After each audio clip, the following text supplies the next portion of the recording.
श्लोक 22, श्लोक 23, श्लोक 24 एवं श्लोक 25 अध्याय 14।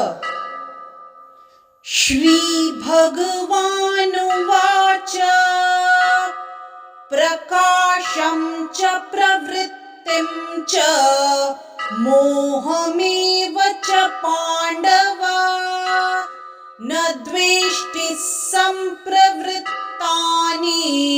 न निवृत्तानि काङ्क्षति उदासीनवदासीनो गुणैर्यो न विचाल्यते गुणा वर्तन्त इत्येवं योऽवतिष्ठति नेङ्गते समदुःखसुखः स्वस्थः समलोष्टाश्मकाञ्चनः तुल्यप्रिया प्रियो धीरस्तुल्यनिन्दात्मसंस्तुतिः मानापमानयोस्तुल्यो मित्रारिपक्षयोः सर्वारम्भ परित्यागी गुणातीतः स उच्यते। इन श्लोकों के संदर्भ में कुछ दोहे प्रस्तुत हैं।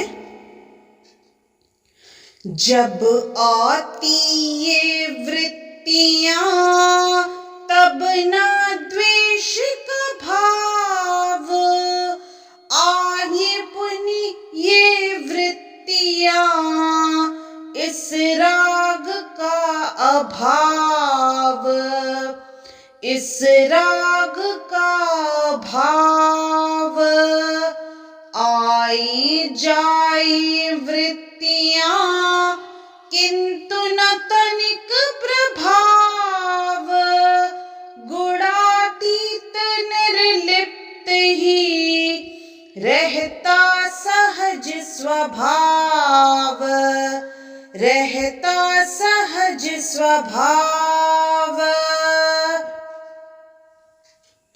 सार असार अनित्य अरु नित्य तत्व को जान सुख दुख में रहता सदा समवह धीरज।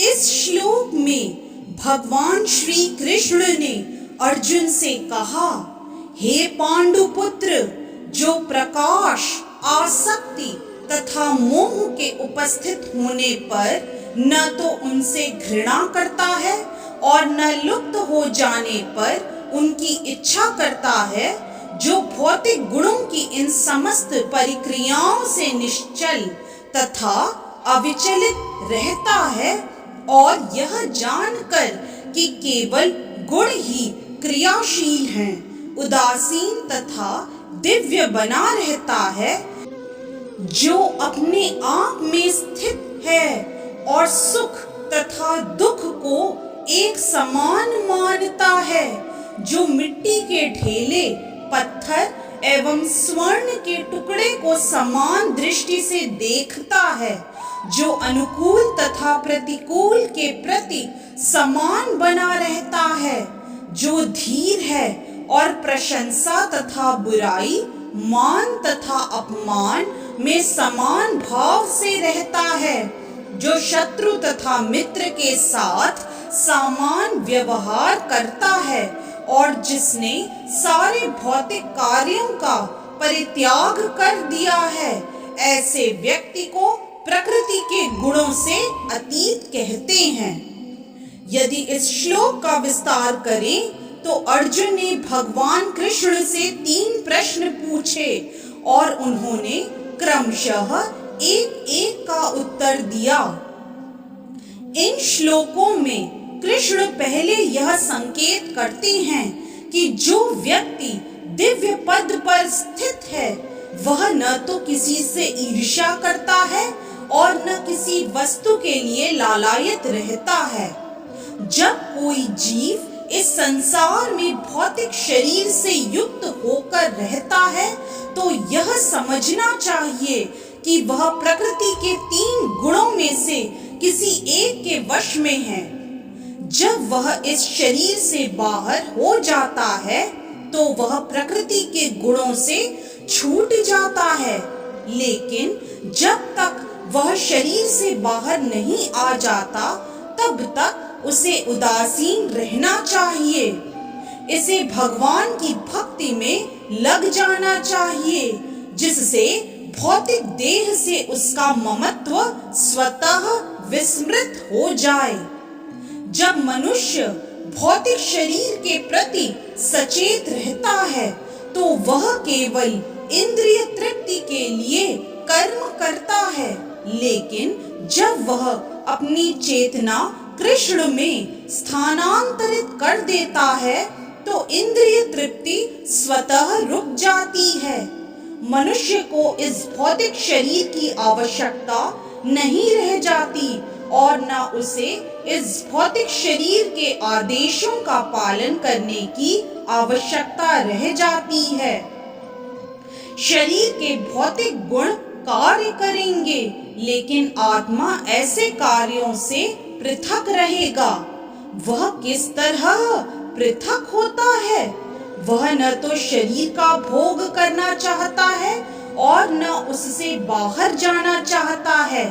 इस प्रकार दिव्य पद पर स्थित भक्त स्वयमेव मुक्त हो जाता है। उसे प्रकृति के गुणों के प्रभाव से मुक्त होने के लिए किसी प्रयास की कोई आवश्यकता नहीं रह जाती। अगला प्रश्न दिव्य पद पर आसीन व्यक्ति के व्यवहार के संबंध में है। भौतिक पद पर स्थित व्यक्ति शरीर को मिलने वाले तथा कथित मान तथा अपमान से प्रभावित होता है, लेकिन दिव्य पद पर आसीन व्यक्ति कभी ऐसे मिथ्या मान तथा अपमान से प्रभावित नहीं होता। वह कृष्ण भावनामृत में रहकर अपना कर्तव्य निभाता है और इसकी चिंता नहीं करता कि कोई व्यक्ति उसका सम्मान करता है या अपमान। वह उन बातों को स्वीकार कर लेता है जो कृष्ण भावनामृत में उसके कर्तव्य के अनुकूल हैं। अन्यथा उसे किसी भौतिक वस्तु की आवश्यकता नहीं रहती, चाहे वह पत्थर हो या सोना।